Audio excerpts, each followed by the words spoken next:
Big news, guys, for Hearts of Iron 4. We're getting more information about the Together for Victory DLC, which is a DLC coming out December 15th for Hearts of Iron 4. Obviously, it's paid DLC, but there will also be a patch, but I'll talk about the patch later. Let's get into the actual information about the DLC.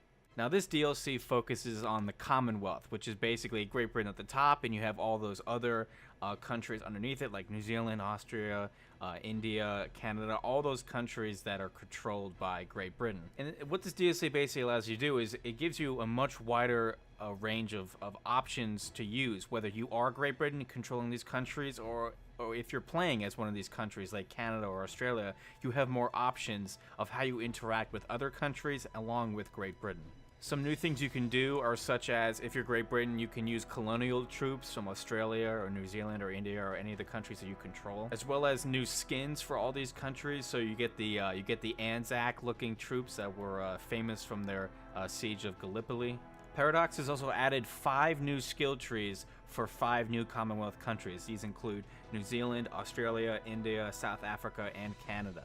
These also include alternate history. So, for instance, they gave an example as India. If you don't like your British oppressors, you could actually look for the Soviets for help in gaining independence. Other small things that they've added are things like, normally you can give somebody free equipment. Now, if you own a country or puppet them, like Great Britain does with all the Commonwealth countries, you can actually request a certain amount, or certain percentage or total amount of equipment. Now, you don't have to have a country puppeted to do this. For instance, I gave the example of Great Britain requesting 50% of the United States infantry equipment per month. So I think all you have to do is be a puppet or in the faction. One of those two is good enough. One thing that actually looks really cool is that if you are in a faction or have puppeted countries, you can somehow use your combined technology to give technology boosts in researching things. So they give an example here of a tank, and you can see that over 4 different countries are adding bonuses. That way you can research things a little bit faster. One of the newest features that I'm really excited to look at and just play around with is something called continuous focus. So normally you have national focuses, 70 days you research them, you get them. This is different though. This is a continuous focus, and they can be a wide range of things, such as you can get a bonus for your naval forces or for your aerial forces, and this will give bonuses continuously. It doesn't go too much into depth, but I do think that you can switch these at a moment's notice and maybe even get certain upgrades which will make the benefits even more.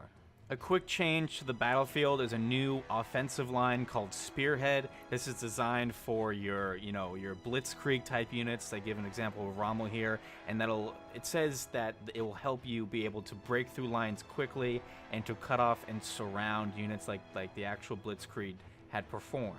This I'm actually really excited about because at times I want to do something like this where I want to break through the line and cut off and surround units, and normally with the regular offensive lines it's usually somewhat difficult to do, but with this feature, again, I haven't tried it out, it might not be that effective, but I really hope, fingers crossed, I hope it is really good.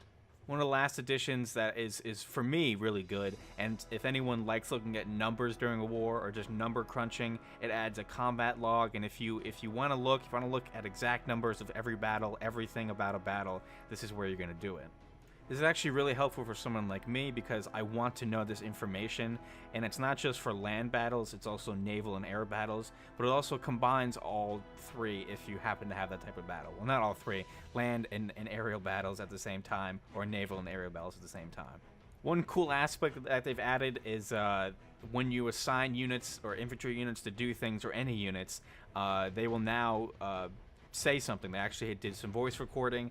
You find that in other games, other strategy games, where people, like, once you give orders, they'll say something back to you, and I think it's really cool because at times this game can get kind of bland, and something like that, although small, does freshen it up a little bit. So like I said, guys, this is coming out December 15th. I really think it's going to do well. Of course, I have to mention the patch. This is kind of a Paradox extra thing they always do. As I mentioned in the video, they always do a patch. This is just going to do balancing issues and stuff like that. We all kind of know what patches do. There really aren't major issues with the game. There are some bugs which will also hopefully be fixed in this patch. But as far as balancing, I'm really not sure. I really haven't found too many imbalances, so we'll have to see what happens with that. Other than that, guys, I'm really excited for this DLC. Hope you are too. Thanks for watching, guys, and I'll see you on the next one.